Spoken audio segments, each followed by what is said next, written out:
हाँ जी, तो स्टूडेंट्स ये रही आपकी एग्जांपल नंबर 8.4 जिसमें वो कहता है कि given the discrete probability maths function. अब देखें यहाँ पे उसने पहले से ही यहाँ पे मेंशन कर दिया ये कि प्रोबेबिलिटी मैथ्स फंक्शन है, ठीक है। मतलब कि एग्जैक्ट नंबर होंगे 1 2 3 4 5 6 इस तरह से। वो कहता है probability of X is equal to P of X, उसने हमें पहले से ही दी हुई है। यहाँ पे सॉरी मैंने एक्स को एक्सप्लेन नहीं किया, एक्स को उन्होंने साथ में एक्सप्लेन भी किया हुआ था क्वेश्चन में, वो मैंने वैल्यूज़ नहीं लिखी। 1 से स्टार्ट हो रही थी या 0 से स्टार्ट हो रही है।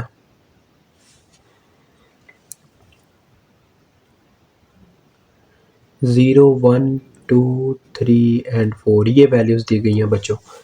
तो इसकी हमने क्या करना है जी, प्रोबेबिलिटी डिस्ट्रीब्यूशन उसको निकाल के देनी है, ठीक है। तो सीधी सी बात है बच्चों, कोई इतना मुश्किल काम नहीं है। आज स्टार्ट करते हैं, इसका टेबल ही बनना है। आप यहाँ पे कोई भी वेरिएबल लेट कर लो, let X be a random variable, ठीक है। फॉर प्रोबेबिलिटी डिस्ट्रीब्यूशन ये आगे लिख दीजिएगा, बी आ रैंडम वेरिएबल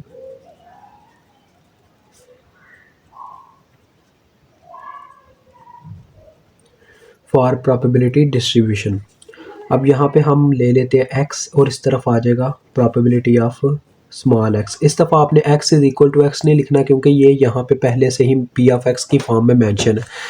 अब बच्चों देखो वन बाय वन हम पुट करते जाएंगे। देखें x का मीन्स है कि x की वैल्यूज़ जो कि ये वाली वैल्यूज़ है, ठीक है। आपने ऊपर ये भी उसे बता देना है कि x is equal to X, या आप इसमें चलें लिख ही लीजिएगा x is equal to X, मतलब कि कैपिटल x स्मॉल x के बराबर है। तो देखो पहले हम पुट करेंगे 0। अब कुछ है यहाँ पे मतलब कि जो बुक के तरीके हैं, बुक वालों ने क्या किया हुआ है, अलहदा से किया हुआ है। बच्चों पहले इसका मतलब समझ लो।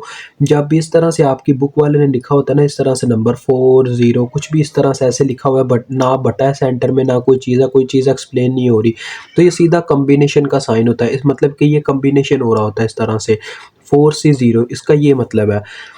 तो यहाँ पे भी यही है, ये 4CX है, 4CX, ठीक है। उसके बाद है 1/2 की पावर x। अब ये हम करते हैं, देखिए x की इस दफ़ा वैल्यू क्या है, 0 हमारे पास तो 0 पुट करते हैं, 4C0, ठीक है। साथ में आ जाएगा अपने पास 1/2 की वैल्यू 0, साथ में 1/2 की वैल्यू 4 माइनस 0, ठीक है। तो ये क्या आएगा, ये बात की बात है, वो निकाल लेंगे। अब 1 वैल्यू पुट करते हैं क्योंकि हमने x की वैल्यू 4 तक पुट करके इसको टेबल बना के देना है तो ये मैंने यहाँ पे मेंशन कर दिया। फिर क्या होगा बच्चों, अब x की वैल्यू 1 हो चुकी है तो 4C1 आ जाएगा। उसके बाद 1/2 की वैल्यू 1 हो जाएगी और 1/2 4 माइनस एक्स था तो ये आ जाएगा 4 माइनस 1। अब इसकी भी वैल्यू देखेंगे क्या आती है। उसके बाद 4CX की जगह अब आएगा 4C2 क्योंकि x की वैल्यू अब 2 हो चुकी है। 1/2 की वैल्यू जो पावर है सॉरी 2 हो जाएगी, 1/2 4 माइनस 2। उसके बाद जी 4C3 आ जाएगा क्योंकि अब x की वैल्यू 3 हो चुकी है। 1/2 की power cube 1/2 4 minus 3 and at the last बच्चों आ जाएगा 4C4 1/2 की पावर 4 और साथ में 1/2 4 माइनस 4। जो जिन बच्चों का मैथ कमज़ोर है उनको ये चीज़ें समझाने की ज़रूरत होती है, नहीं तो जो एक इंटेलिजेंट बच्चे होते हैं वो एक स्टेप ही देख के ओवरऑल पूरा क्वेश्चन समझ जाते होते हैं, ठीक है बच्चों। तो ये आपका अभी मैं इसको सॉल्व करके देता हूँ कैलकुलेटर पे। ये आपका टेबल बस तैयार हो गया। आपने इसको अगर क्लैरिफाई करना हो कि आपका टेबल ठीक बना है तो आपने अपनी सारी वैल्यूज़ को जमा करके देखना है। अगर तो 1 आता है तो आपका टेबल बिल्कुल ठीक बना है। हाँ जी, तो बच्चों देख सकते हैं ये मैंने सारी वैल्यूज़ निकाल दी हैं। ये 1/16 आया, ये 4/16 आया, ये 6/16 आया, ये 4/16 और ये भी 1/16। इन सब को जमा किया जाए तो आंसर 1 आ जाता है क्योंकि देखो 1 4 5 5 और 6 11 11 और 4 15 15 और 1 16 और 16/16 1 होता है।